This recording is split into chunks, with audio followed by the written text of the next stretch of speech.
Looking to start a business but don't know where to begin? This week, we take you inside the biggest franchise gathering in the country as we bring you Franchise Asia Philippines 2026. We've been doing this annually for many years. CPFA has always been an instrument sa amin to create more partnerships. Sa mga gustong magnegosyo, franchising is the way to go. Which is what franchising is all about. It teaches you all the skills, all the know-how of running a business. We want more of our brands to really scale up, not just nationally, gusto natin internationally as well. We are now open for business.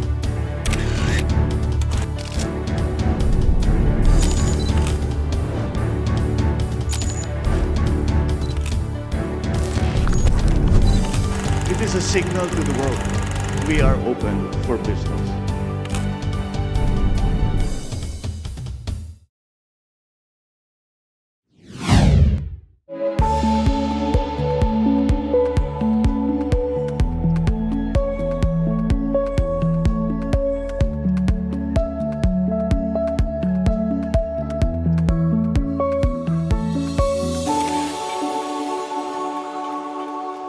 Franchising continues to power the Philippine economy, generating over 500 billion pesos annually and supporting thousands of businesses nationwide. Today, we're here at the SMX Convention Center, Manila, for the International Franchise Expo Philippines 2026, where more than 1,000 brands are showcasing opportunities for the next generation of entrepreneurs. Join us as we also unlock some learnings from the international conference happening within the expo activities.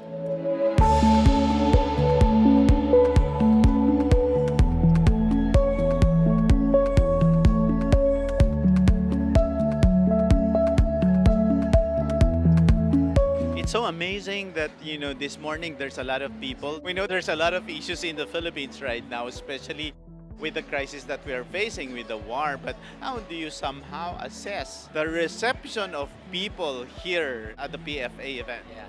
Alam mo, the beauty with franchising, it does well in good times, it does even better in bad times. Alam mo kung crisis, people start thinking, kailangan ko ng extra na negosyo, kailangan ko ng extra income. Actually, napansin ko dito, bumabata nga yung mga nag-i-invest because people are now thinking, it's great to have a job but it's also great to have a secondary source of income. Kaya ito, perfect ang franchising. Another observation is that before, I think during the earlier times, there's fewer Filipino brands and more of the international brands. But this time we see a lot of Filipino brands. How is this? Because we've been building the market here for the past 30 years. Ang dami nating Filipino business owners that are growing. And even better, more than half of them are from outside Metro Manila. So if you look around here, ang daming mga from Visayas, Mindanao, North and South Luzon. Kasi we want more of our brands to really scale up, not just nationally, gusto natin internationally as well. What are the key advantages if you go into the franchising model? Alam mo, the dream of becoming your own boss, of running your own business is universal among Filipinos, among all over the world. Ang maganda sa franchising is you don't have to start from scratch. May magtuturo na sa'yo. When you franchise something, may brand ka na. May magtuturo sa'yo ng sistema at may magme-mentor sa'yo along the way as you're implementing. Versus nag-start ka from scratch, kailangan mong matutunan lahat. That's why franchising has a 90% success rate versus just 25% kapag nag-start ka by yourself. Kaya nga ang daming nagpa-franchise dito. Kasi subok na, natikman mo na, nakita mo na, alam mong kumikita na. They will teach you how to do it. Before, puro food nga. Ngayon, just half of the exhibitors are food. We have a big service and retail sector now. And one of the fastest growing is really services. Itong services, it could be beauty, it could be health, and many other things. May mga massage, may mga healthcare dito, mga dialysis centers, may mga lending centers. Services will be one of the fastest growing franchise industries here in the Philippines. We're hosting the ASEAN this year. Is that also a strategy? Do you see opportunities for the franchising business model to grow in the ASEAN market? Alam mo, swerte tayo mga Pinoy eh. We have such a big population, over 100 million. Tsaka mga bata, under 28 years old. Kaya nga, all the international brands want to come here. They want to tap this demographic. Kasi mga babata, may mga spendable income, kaya tayo as Filipinos, we need to actually expand across the Philippines because all our international neighbors do want to come here and expand in our market. And we see that in Franchise Asia. We're all talking about the gas crisis happening right now. And I think what everyone said is, you know what, you have to plan for it. You have to plan, we may have to adjust prices, but at the same time, we need to really just be optimistic and see, how can we position, not just to survive the crisis, but to thrive after it. And one important thing as well, there was a whole talk about AI. We do need to see how that gives us efficiencies, not so that we can cut people, but how can we be more efficient? How can we do more with the same people para we're actually able to grow our businesses without adding too much cost? Well, as FranCorp, we're a franchise consulting company. We've helped many of those brands that want to scale up. And nakikita namin, in times of crisis, really the great business owners, dyan sila nag-i-invest, dyan sila nagsimula. Our clients that signed up with us during the pandemic, when I look back at the data, sila actually ang mga malalaki na ngayon. Those who took advantage of the crisis to make sure that, I positioned myself para ako yung unang tatakbo once this crisis is over. Because crisis will always come, but it always ends as well. It's just a matter of how do you react to that crisis. We're very bullish with the franchise sector. Of course, there'll be short-term pain for everyone, franchising or not. Food service retail will be impacted. But we do see na those who position well right now, sila yung magbe-benefit moving forward and sila yung mag-grow ng mabilis. Of course, right now, we're trying to get more local brands to go national, but that's just a stepping stone. Kasi 100 million tayo dito, but 600 million tayo across ASEAN. In fact, yesterday we signed a memorandum of understanding with the ASEAN Business Advisory Council to help promote, to help bring franchising to the next level, not just in the Philippines, but across ASEAN, para we can then feel the full integration. So definitely, don't just look at the Philippines, tingnan natin yung buong ASEAN as we're scaling up. Alam mo, when you come to Franchise Asia, may 1,000 businesses dito na pwede nyong pagpilian. What you do first is understand magkano bang gusto nyong i-invest. Because if you're gonna invest under 1 million pesos versus you're gonna invest 1 to 5 million pesos, iba-iba ang makikita nyo. Intindihin nyo magkanong capital ang gusto nyo ilagay. Second, try to focus on an industry. Ano bang hilig nyo? Food ba ang gusto nyo? Service ba? Retail? That helps you narrow it down. But third, talk to the franchise source here today.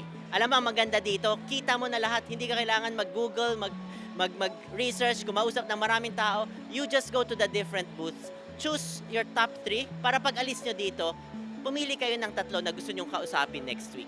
But very important, find the franchise that you're gonna be very passionate with and you believe in. Can you describe your annual participation at PFA? What I have observed is nas intentional yung nagpupunta dito sa Franchise Expo. When I say intentional, they are really serious in investing or looking for opportunities doon sa businesses. So nakikita namin yan kasi yung questions that they ask, tapos may mga follow-up meetings din sila sa amin. CPFA has always been an instrument sa amin to create more partnerships and network with people. Hindi lang yung industry namin like sa food sector, but also kagaya sa inyo, yung media, potential partners din namin, and other industries that can help us grow the brand. I think Net25 has been a strong partner of Mr. Donut. So from the time that we've signed up the partnership with you until now, nararamdaman ng Mr. Donut yung sincere desire ng Net25 na tulungan yung Mr. Donut. I mean, na hindi lang makapag-promote kami ng aming franchise, but also to promote the brand as well. What we appreciate about Net25 is their loyalty to the partnership and they collaborate well. Yung team nila would always ask us how they can help more and they always do their best to deliver kung ano yung hinihingi namin. We also appreciate the opportunities that they give during the big events in Philippine Arena. So, hindi namin makompute kung ano yung contribution in terms of sales kasi bukod sa they help us promote the brand in terms of franchise, they also provide an opportunity for us to sell more and increase yung revenue namin. Being, part of the business community, handling a brand like Mr. Donut, how are you affected by this crisis? Well, of course, makikita natin na yung mga tao din or yung customers, yung pera nila talagang they're looking for purchases that will provide value for money. Okay, so ang ginagawa namin doon course, support and assist them, no, yung mga customers natin, is to ensure na yung mabibili nila sa Mr. Donut will be worth every centavo, no, that they will spend on. Makikita mo yan sa mga malls, no, kumonte yung foot traffic, tumaas ang deliveries, which is yun yung mga trends na nakita namin ngayon. Yung delivery aggregators, tumaas sila because people prefer, no, to stay home to at least save on gas. So what we do is we look for ways on how we could provide combos para at least yung konting pera, no, that they have, or kung marami mang silang pera, at least sulit yung mabibili na sa Mr. Donut. The donut industry, no, has always been here in the Philippines. So makita mo hindi na siya fad, hindi rin siya trend. It's a product that customers will always go to pag kailangan nila ng something to satisfy, no, yung kanilang craving. Okay? So with Mr. Donut, if you will notice, no, in the past year, we have been building stores, no, that are more aligned dun sa gusto ngayon ng mga bagong generasyon. So gusto nilang malalaki, Instagrammable, a place where they can stay, a place where they can connect, no, with their friends. So we have been building bigger stores where people can connect more. And I hope that yung mga hindi pa po nakakapunta sa branches namin, no, na mga dine-in, no, they can visit and feel, no, the new vibe that Mr. Donut gives, no. I think yung lagi nilang memory or core memory nila sa Mr. Donut is yung donuts namin daw, laging comment yun, tamang-tama yung tamis. Tapos yung coffee namin is, well, to them, no, masarap siya. So, lagi siyang binabalikan. In fact, may mga franchises kami ngayon, younger generations, yung kanilang intent, no, to franchise Mr. Donut is based from their experience while they are growing up or to pay homage to their parents kasi yun yung pinapasalubong nung maliit pa sila. We started this kami nung asawa ko, 1974. Up to now. So we are going 52 years na. And we started in Quiapo, Manila, in Hidalgo. And with one branch only, then nag-innovate kami, upgrade ng mga lahat ng ano. Tsaka yung cooking in front of the customer. We have now 80 branches and our franchise is 13. So total na yun, 83.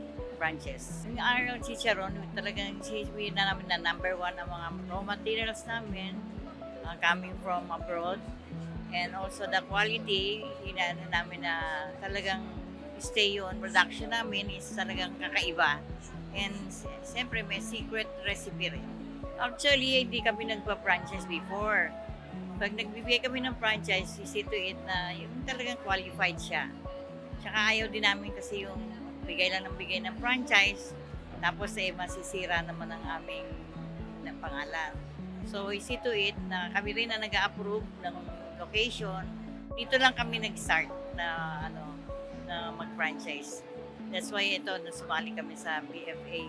Marami talaga nag-encourage sa amin na mag-franchise sila. So yun namin, tulong na rin sa mga tao at saka mag-generate ng mga magtatrabaho. The PFA Expo, talagang every year, yung everyone na interested mag-franchise go to this kind of expo. That's why Powerhouse Tools, we're in the business industry for 80 years. But the franchising, we just started 2021. So with our 8 years kasi, we supply to 1,500 hardware. So that's our network, mga hardware. But with PFA, Franchise Asia, all entrepreneurs, whether restaurant owners, gasoline stations, parang nare-realize nila, oh, bakit nga pala dati pa hindi ako nag-hardware business? Kasi lahat ng tools that I've been using, pwede na dito. So Philippines is a developing country, so talagang all construction materials were very in demand. We have mga franchisees na they will only supply one tools. Yung store nila ROI na. Kasi one project lang, already got their income na. In my interviews with a lot of CEOs as well, there was a time, especially it started during the pandemic, where there's really a boom in terms of construction, in terms of renovation. How do you feel that so far from that time, the construction and renovation and all that DIYs boomed? Is that being sustained today? Well, it's true na during pandemic, that's why in 2021, that's when we start franchising pandemic kasi all other business closes like salon, restaurants, but hardware, construction industry, dire-diretso. So talagang nung pandemic, that's when we started yung franchising namin. And we're glad na up to now naman, after that pandemic, hindi rin naman natigil sa Pilipinas yung construction since we're a developing country So, we started 2021. Right now, we have 150 stores, all franchise. Alam mo dyan, when we look at the profile of PFA and the exhibitors, marami talaga food. Pero I think you are one of the few that offers hardware and di ba, medyo konti kayo. But we see it's a growing sector as well. How do you find that somehow, you have a bigger market share in that sector? So, totoo yan. Like here in Franchise Asia, a lot are food. Pero surprisingly, since construction is a partner, every time talagang nagko-contract ka. So, very in-demand and niche market. Madami pala na gustong mag-venture into hardware business. Hindi lang nila alam kung paano sisimulan. Kasi asang supplier, ang daming kausap. So, with Powerhouse, we provide the sites, the training. So, it's a turnkey solutions when you do hardware franchising. What makes Powerhouse brand different from the other brands that we see in our hardware?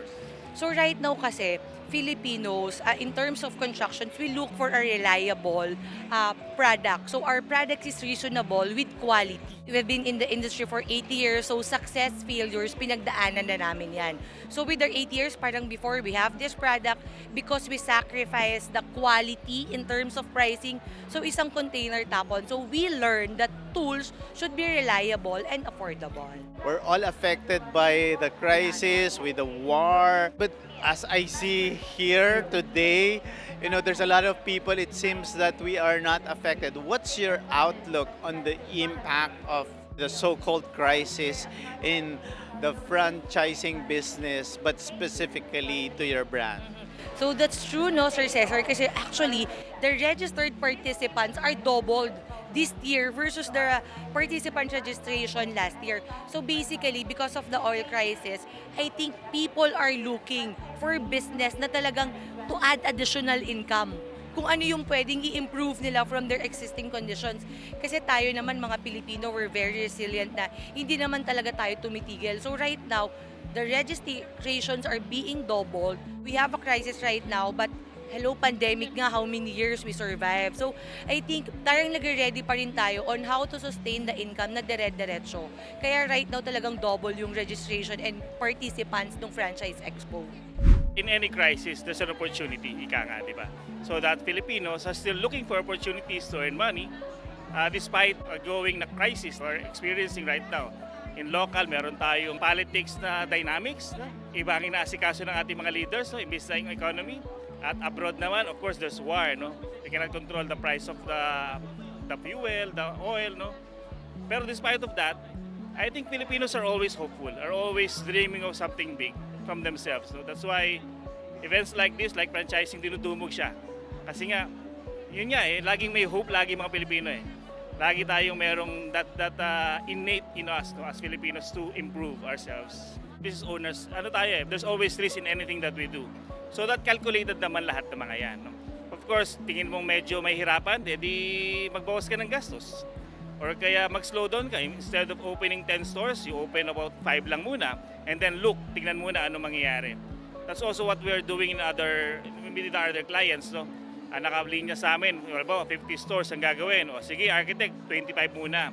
Let's see what will happen. So, ibig sabihin, may trabaho pa rin, may ginagawa pa rin, may movement pa rin ng economy. Kasi naisip naman nila, pag titigil sila, wala rin naman mangyayari. There's no way to stop. You have to move forward. Moving forward, either you're slow or fast or faster. Pero iba, ginagawa na, they took this opportunity, nagkakagulo, maybe iba siguro bumababa dahil nagbebentahan na ng mga kung ano-ano, dahil nag-give up na, and then that's opportunity. You buy them when they're slow, when they're low yung mga prices, and then you take advantage of that. Ngayon, pag masyadong mahal, tingnan muna natin, stay put muna, and then tingnan natin opportunity, kailan siya bababa, then doon tayo papasok. Ganun ang tingin ko naisip, that's why there's still a lot of people going here. Kasi tingnan nila, Yung franchise ba, dati yung 500,000, 500,000 pa rin ba ngayon? And I see, Laura, naglibot ako, hindi naman nagbabago yung mga presyo. So I think nandun pa rin naman yung, nandun pa rin. Medyo may ano lang, halimbawa, ang construction cost sila ay 3 to 3.5 million. So nagagano na sila ngayon. Meron may konti silang leeway sila na baka medyo magmahal, baka ayaw namin mangako naman ng mali, di ba? Siyempre mga owners, mga franchisors, ayaw naman nila nangangako sila ng mali, di ba? That's why binibigyan lang ng konting leeway for other expenses, ika nga. So if you're planning to go into business, the better way to do that is to join an organization that will help you, nurture you, and support you as an entrepreneur, your journey. Kasi maganda naman to belong with the like-minded people like PCCI Quezon City, wherein kami nagsusuportahan, nagtatanungan. Kasi our members have multiple businesses in different fields, no? Different categories, from construction to retail, to fashion, to health and wellness, and to media. No? All of this can help you grow as a business person. And of course, through PCCI QC also, you can also access government resources like DOST, DTI, local government of Quezon City, because PCCI QC has that network to help you in accessing these government subsidies or government programs that they are offering. And of course, we also have a monthly general membership meeting wherein you will grow as an entrepreneur by learning from other entrepreneurs also that are successful, learning from their mistakes, and also learning from their successes. Let's get into crowd favorite food concepts to innovative service businesses. Franchising today is much about experience as it is about profit. Let's discover what's trending, what's exciting, and what Filipinos are lining up for. What is your preferred budget po when trying to accommodate a franchise po na bibili ninyo? It depends on the brand, but when it's available nationwide, we can go as much as 5 million or 5 million up. So it will depend on the brand and its visibility around the country. If it's a smaller brand, maybe around 2.5 below. And if it's a new brand, a new concept in the Philippines, so maybe around 1 million as a starting capital. Yeah. What so far have caught your eye here sa expo na to? Right now, since we're already supplying hotels, restaurants, and cafes around Mindanao, we're eyeing for Grain Smart and also for a different business so we can diversify. We're also interested with generics or generics pharmacy. So for me, since I'm from the province, I'm looking for yung company na will be fit sa market and sa parang buying power ng province namin. So yun yung parang, and something new that's not yet there. Yun yung for me. It's not just the name or the product, it's the potential of what the product could be in the future and how it could market or it would help.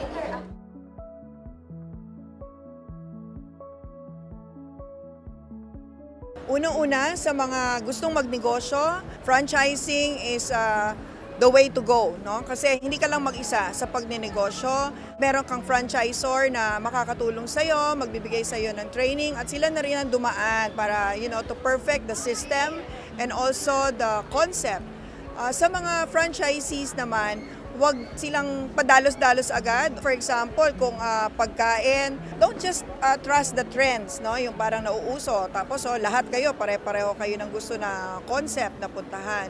Be mindful also of the values of the brand, kung align yon sa values mo. And of course, yung franchisor, sa una yan, sinasabi nga natin, franchising parang nagliligawan, no? Of course, the franchisor puts the best foot forward. So dapat ang franchisee, we also look, forward to lasting relationship because it's not just short term, no? The minimum for franchises are 3 years na commitment. And then second is that you, as a franchisee, hindi ito, kumbaga parang 100% no risk, no? There's always risk if you want to be successful in business. Be present. Be there for your brand or your store. Kasi yung iba, iiwanan na lang no, to the manager. You have to really promote, believe in the brand that you're investing with. Ang success ng franchising is following the system. So you have to check if the franchisor has the systems in place. And you as a franchisee should be able to follow the systems. So hindi pwedeng kung anong nagustuhan mo, anong gusto mong kulay, anong gusto mong design, hindi pwedeng ganon. Kasi the success in franchising is operational systems in place. So yon. So I think yun yung mga and of course, I'd like to share to the public that if you want to go via franchising, if you want to invest, become your own boss in franchising, check the brand first if they're part of the Philippine Franchise Association. Dito sa Franchise Asia Philippines 2026, we are an inclusive platform. So meaning even non-members of PFA are welcome to come in and join and participate. You have to check, you have to go to our website, that is www.pfa.org.ph. Then inside the website, you can see the membership directory. Please check if they're part of the Philippine Franchise Association. And we can vouch for our members' credibility and of course, their success in franchising. For those who are into franchising and wants to be part of the Philippine Franchise Association, we have a very stringent screening process. No? You have to be in business for 3 years already. You have to have at least 3 company-owned outlets and 3 franchise outlets. Then you can come in as a regular member. It goes into my committee, which I'm also heading. I'm the director for membership committee. And so after which, we will present it to the board for approval. But we also have allied members, so those who are supporting the value chain of the franchise system, whom we welcome. Sabihin naman ng iba, paano kung nagsisimula pa lang kami, isa pa lang ang store namin? Or gusto pa lang namin pumasok sa franchising, hindi pa talaga kami into franchising or ganong karami ang mga tindahan. The Philippine Franchise Association has different programs for them. So katulad kahapon sa conference, we have the next gen in franchising. So those who are startup and has the potential to grow and scale through franchising, we have this program. We also have how to invest in the right franchise, which is for the franchisees. And we also have the Franchise Your Business program. So meaning to say, while you prepare to scale up, Philippine Franchise Association can be there for you. It's for all the Filipinos that are into franchising or wish to scale through franchising. Although the Philippine Franchise Association is not just for Filipino brands, we also have a lot of foreign brands coming into the country and part of PFA. So we are both foreign and local. We are responsible for 2,000 brands in the market. Almost all the brands that you see in the mall, probably you eat every day, is part of Philippine Franchise Association. Yung mga nabanggit ko nga ng mga programs namin are in place, not just for entrepreneurs. We also have a campaign for the public to be able to understand franchising. That's why we have a lot of seminars, programs, so that the public can be confident in going into franchising as a franchisee or build their brand and become a franchisor. Para iwas scams yan. Simply put, you just have to check with the Philippine Franchise Association if these brands are part of the association. Oryspa came from Oryspa sativa, which is the scientific name of rice. All our products are made of rice bran, or locally known as dara. So we are the only brand dedicated to this material. So we are a rice-producing country. And we are the #1 rice brand-based spa products in the Philippines. So all of our products are plant-based. And our promise is feel good anywhere, anytime. We're Oryspa, but we're a retail franchise. So our promise is that you don't have to go to the spa, to queue up to the spa, just to feel relaxed, just to rejuvenate. You just buy our products and you actually be able to experience that. In fact, just today, we are launching our beauty rituals. So we have hair treat ritual kit, which focuses on hair rejuvenation. And we have body renew ritual kit. There are mga exfoliants, body scrubs, body masks that they can do at home. We even have sleep. We even have for those people who have problems sleeping or kulang sa tulog. So we have sleep is ritual kit.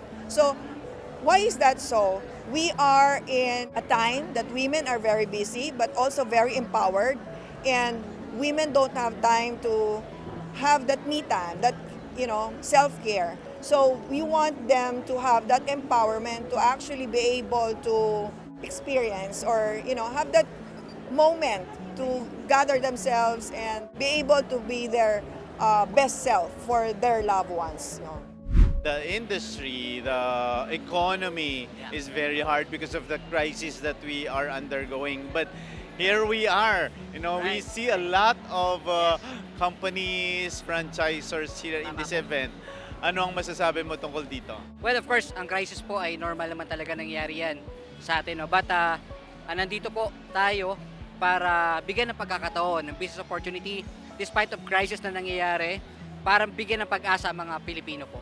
What is the advantage of getting a franchise than the regular business model? Well, ang good thing about franchising business po, of course, we have the built-in system na talaga na ituturo natin sa mga magka-franchise. Specifically sa amin, sa Go to Men's Pharmacy, we train them from the start, we do everything for them. So para maging convenient sa kanila, they will just operate, they will just start their own business. Ang majority na nakikita ko dito pagkain, but here you are offering a different commodity. What is the advantage of going into this type of business or product? Kagandahan naman po sa atin sa pharmacy business, katulad din po yan ng tubig, katulad din po yan ng bigas, katulad din po yan ng ibang pagkain na very necessity. Regardless kung anong panahon, kailangan natin ng gamot.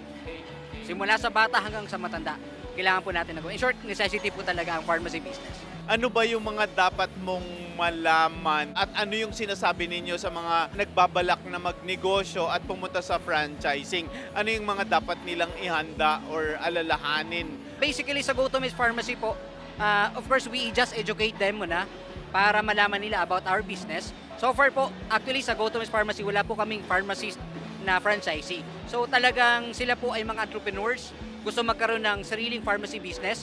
So we just educate them, we equip them. So, of course, ang kailangan po natin dito, we need to invest money, funds, no, para sa negosyo. But we can assure, because of what we do, we train them, we equip them, definitely from the start hanggang sa maging successful po silang as our franchisee, nandun po kami kasama nila.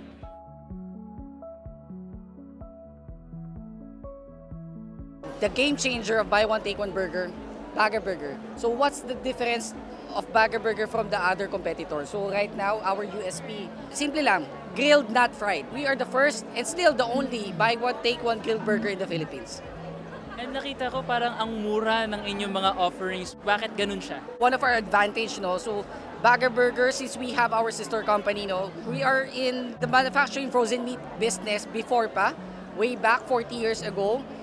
Nasa frozen meat products na kami. So I think isa ito sa mga edge namin kung bakit very affordable and quality yung mga products ni Baga Burger. Saan po makikita ang Baga Burger ngayon? So Baga Burger is available Luzon-wide from Bulacan, Pampanga, Nueva Ecija, Bataan, soon to open in Tarlac, Metro Manila, Cavite, and Laguna, and soon to open din ang Batangas area natin. I heard that Avocadoria is really one of the fastest growing brands in the country today. As a matter of fact, you have a very nice booth here at PFA. So far, can you describe your journey in franchising? We started our brand in 2019. We started from 2 cups of sales during our first day, and now we already have 250 to 280 branches in the whole Philippines. We are also available in Singapore, in Dubai, and we just opened our Thailand branch. We are very transparent. We share whatever we have, but my vision is to grow in international, in global. Originally, I want to be known not only here in the Philippines, but I want to be known globally. Nagawa sa Philippines ang brand na ito. Our mix is made from natural ingredients. We're not using powdered form. We're using 100% natural avocado. And our number one vision in our company is to help the local farmers here in our country. So what they are consuming is the variety of avocado here in the Philippines. even though our mix are already made from natural ingredients, we still need the fresh ones for the toppings and additional ingredients for our beverages. So what our strategy into that is that we also want to replicate the vision here in the Philippines to the other country. Like for example, in Thailand, there are a lot of fruits in there, especially avocado. So we want to replicate the journey of Avocadoria in the Philippines to help their local farmers in Thailand. So we want to contribute to the usage of avocado in different countries. Well, there's a reason behind it, but how nice is the purple? The purple and the black is pretty good. When we first come in, we wanted a soft marketing approach to appeal to the female market, because our industry typically was very male-driven. So we softer marketing and the purple. Black has been more recent addition, but that's actually got us to a 52%, 48% female to male split. So we're happy with what it's done, and it's for softer marketing. Has it already reached here in the Philippines, the brand? The brand is opening in the Philippines within 90 days. We're just sourcing retail sites now, which is really exciting for us. And we've got a lot of great interest at the show, actually. So the Philippines will be our 5th country. It's very exciting for us. And we feel there's a big gap here. Huge fitness culture, huge gym culture. And we're very excited to bring our supplements to the Philippines. What is its greatest advantage versus all the other brands that is already existing here that is belonging to the same category? What we feel is in the market already in Philippines, it's targeted towards bodybuilders and the niche, if you will. Our products come from a lot of NPD and testing, and we're vertically integrated. So the quality is tested, everything's manufactured to a really high standard, particularly the dairy coming out of Australia. And then more importantly, the other difference we're going to take is we're going to engage with the community a lot. Gyms, juice bars, we like to engage and give back to the community. We don't see it happening an awful lot through the competition here in Philippines. So we're excited and we're optimistic, but what happens in the future remains to be seen. Every year this is happening. How different is PFA Expo this year? Well, first and foremost, we've been doing this annually for many, many years. And every year is an excitement, because we have new concepts that are being showcased, new members and brands are being exhibited. But in the case of Kurimi, of course, we are very innovative as far as the presentation is concerned, so it's really a come on to join the show. I think the reason why many are here, because people are looking for other options. No? They're looking for other opportunities to have more revenue. So crisis is part of business. So I think that's the reason why there's so many people right now.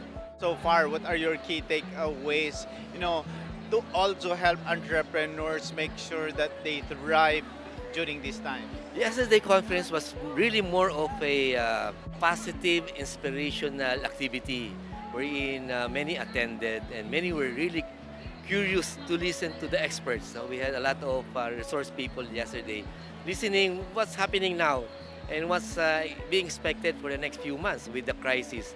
It was really more of a positive note. No?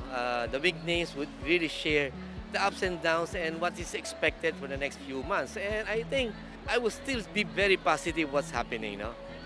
Whatever we're experiencing right now is temporary. And as an entrepreneur, you have to go beyond. You have to think beyond of what we have right now. Kurimi is a foreign brand. No, it started in Japan, and the group handles the global expansion.